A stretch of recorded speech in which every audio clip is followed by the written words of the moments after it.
Well, hi everyone, it's Marcus and welcome to more Zooming in the Jungle Room. And I have got more Adelaide Fringe. We're thick and ready into all of it. It's just crazy, but there's still so much more awesomeness to come, including a show from the guy that we're going to be talking to now. Everyone, please say hi to Michael Griffiths. Hey Marcus, how you doing? I'm good, thank you. How are you today? Yeah, I'm good. I'm good. How's your Fringe gone? Because you're doing two shows, and you're flitting off all around Australia doing bits and bobs everywhere at the moment with Carlotta and everyone. But you have just completed doing Simply Brill, I believe, or is that still going? Actually, it's ongoing. So we're just doing weekends in Gluttony. And so we'll do the next 2 weekends, we'll do the home run. In fact, we're doing a special Friday this week. I'm not sure why, but we are. Friday afternoon, and then Saturday, Sunday, and then final Saturday, Sunday.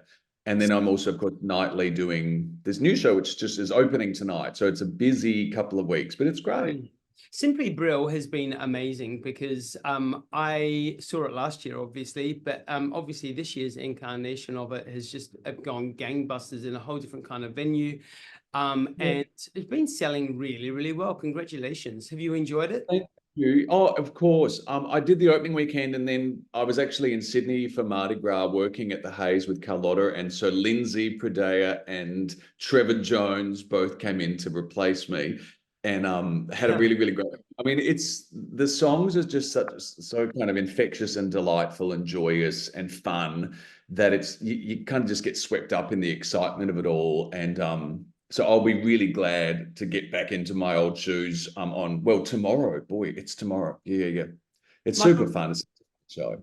You know, I've followed your career from the very, very early days. One of the first shows I saw you in was the Madonna Vogue show, which was incredible. And from there, it's just gone from strength to strength, whether it be the Annie Lennox show, and it's gone on. The Kylie show and so many more, Peter Allen, Cole Porter, all of that, just brilliant stuff. I'm so excited though, because your new show is like totally up my alley.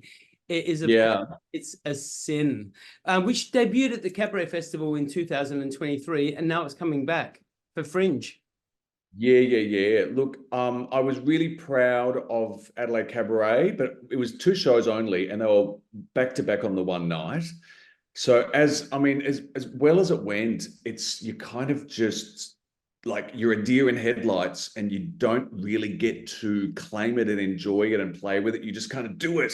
So the beauty of this season is that I'm able to just like sit in the show. Like it's opening tonight, but it's actually show 3. We've done 2 previews, and even just being able to do 2 in a row, and like, oh, that's right. Now I get to really just like sit and explore it and have fun with it. And also it's a Fringe version, so it's a little more not impersonal. It's a little more, casual and easy and impromptu. So I'm really looking forward to just exploring this show with a different audience each night, because each night they bring a different energy, and sometimes it's Pet Shop Boys fans, sometimes it's people that have seen me do other things and have never heard of a Pet Shop Boys song, and it's just different every night, which is great. Were you back when you were younger, and probably obviously still now, but were you a Pet Shop Boy fan back then? Absolutely massive fan, but I didn't really become a fan until Discography, which admittedly is still 32 years ago. It was the first best of, so they'd already had actually please, Introspective and Behavior, and then Discography came out, which was a collection of those albums, and I bought that on CD in 92. And it just blew me away. And then I sort of explored those earlier albums, and I've been an rabid fan ever since. I've got like everything they've ever released, like every single, I subscribe to their annual newsletter book called Literally. I'm that level of fan. Remember when Bilingual came out in the 90s?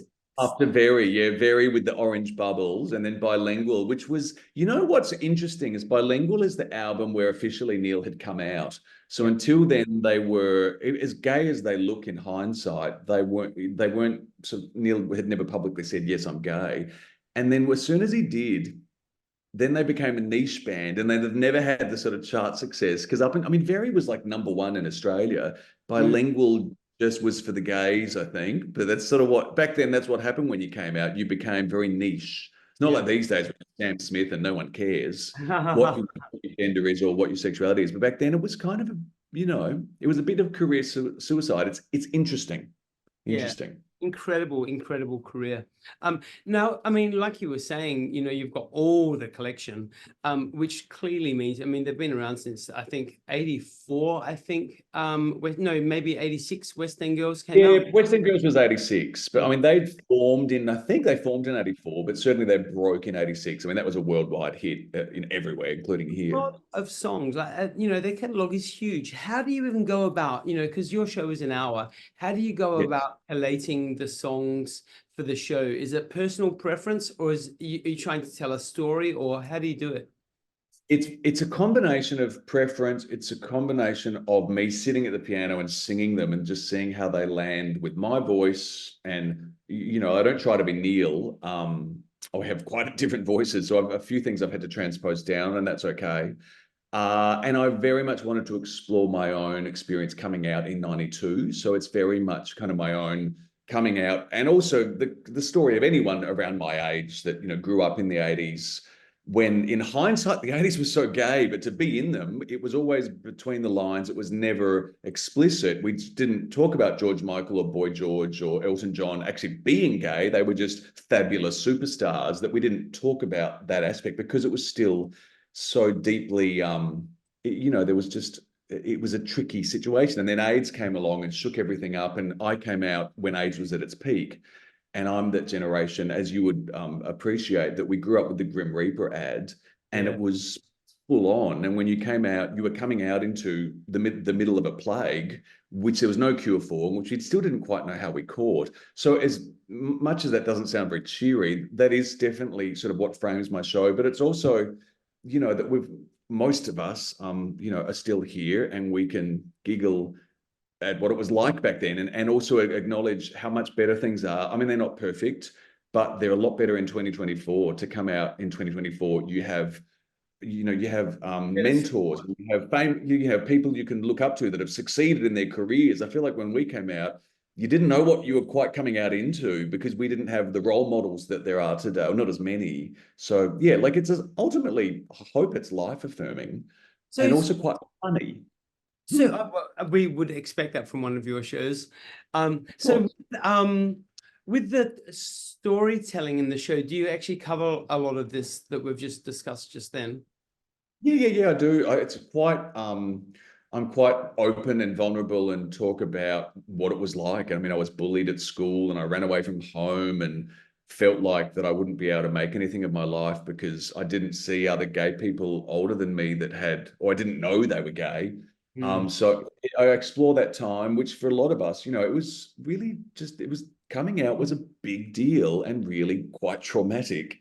But I mean, I'm all good and I'm lucky. And so it ultimately is a happy story because I'm around to tell the tale and giggle at how terrible it was. It's very personal. It's my most personal show. And I was terrified when I first did it, but people have responded really beautifully. And so it's very affirming when you share your trauma and people go, oh, I understand that. Or I know what that was like. Or my uncle did, or my brother or my dad, or, people are either they're gay themselves and get it, or they have a close gay friend that it resonates with audiences. It's lovely. And of course they're great songs. They're marvelous. Bangers. I adore them. Is there a song in the show that you really resonate with emotionally that, you could actually quite easily tear up during? I teared up in Being Boring every time we rehearsed it because when you know that Neil lost his best friend in the early 80s or mid 80s to AIDS in London, and when you know that that's the person who hoped was still kissing and that you were somewhere here with me, and it's actually a requiem, an elegy rather. It's an elegy for a lost friend. And when you know that, I was every rehearsal I would burst into tears, and I remember thinking I can't do this in front of an audience, but with an audience I just put my storyteller hat on and I've been fine. But I was very worried because it's one of my favorite songs, and to know where it comes from such loss and pain, and it's an elegy that him and his best friend were never being boring, his friend who's no longer with him. It's such a beautiful song. So that one gets me. It's kind of crazy, isn't it? You know, their songs come across as just great big party kind of anthems, and you know, interesting kind of pop album songs, etc. But there's actually so much more depth and meaning behind their lyrics that, you know, sometimes have been gone unnoticed, I guess. Yeah, I mean, that's a classic pop song story. But Neil Tennant's a very clever lyricist, and the songs deserve the kind of exploration that, I mean, I'm doing the show with piano string trios with Julian Ferretto on violin and Dylan Paul on double bass, and it feels very elevated and very elegant and very much like a recital and the songs deserve it because they stand up so beautifully. They're exquisite, and I feel like we're leaning into that sort of elegance of them, which is not a party show. I mean, it's a feel-good show, but it's a very elegant show, which I'm very, very proud of. I mean, it's because of the songs. That's why. It's credit to Neil Tennant and Chris Lowe. Michael Griffiths, Adelaide Fringe 2024, going like just crazy town. We're in week 3, I think. I can't keep up anymore. But it's been a long time. Many sleepless nights. You are on page, for everyone's benefit, you're on page 23, right there. I haven't even looked at that yet. There I am, pretending I'm the Pet Shop Boys. Pretending he's both of them, playing both the roles. He's being very bilingual at the moment. Michael Griffiths, you are on with It's a Sin until the 17th of March in Garden of Unearthly Delight. Simply Brill is on in Gluttony until the same weekend. So plenty of opportunity to see Michael Griffiths and all of his cohorts. Get out, support these incredible artists, because you know what? They're doing some really good content out there. Michael Griffiths, have you enjoyed Adelaide Fringe this year? I'm having a great time. I mean, I feel like I'm in the middle of it, but this is a great Fringe for me. Yeah, I'm in 2 great shows that I'm really, really proud of, and that audiences are responding to. So we're all stoked, all really stoked. Michael, I love chatting with you. It's always a pleasure. We go very many years back, and I cannot wait to see It's a Sin. Yeah, hooray. Come and say good day when you do. You bet. Thanks, my friends.